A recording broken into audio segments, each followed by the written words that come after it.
When thinking about myself pre-COVID, I thought about myself as a young child around 8 years old. When I was imagining myself at this age, I realized my 8-year-old sister would be the perfect source of inspiration.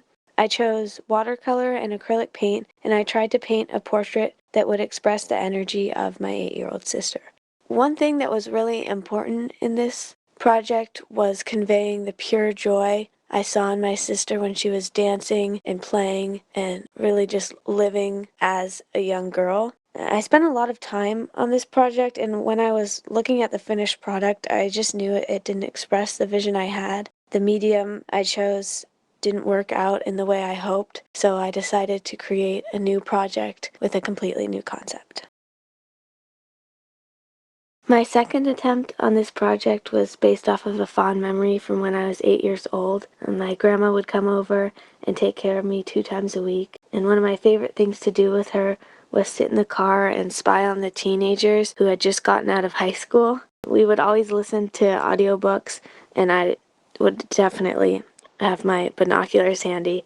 But this simple activity brought me so much joy, and when I was thinking about it during the chaos of COVID, I realized how much in my life had changed and also how much in the world had changed. So this time I tried to use oil pastels and collaging as a medium, and again, the somewhat finished project was just so far off the mark, I decided not to finish it. However, with this one, I loved the concept, but again, the material and execution created a problem, so I decided to continue and create another new concept.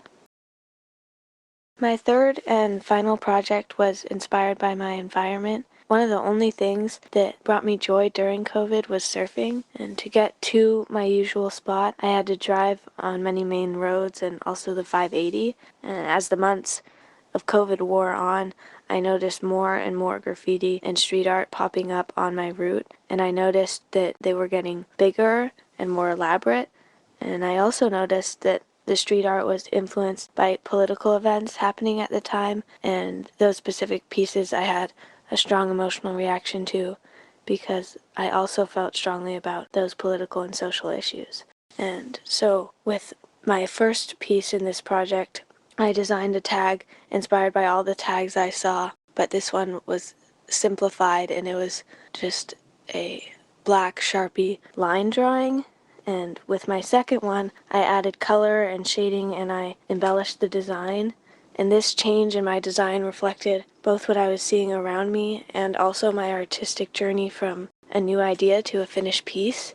And one of my main takeaways from this project is that my art won't always satisfy me and I won't necessarily like it all the time, but it's definitely worth the process, and this whole project has been a really great learning experience for me.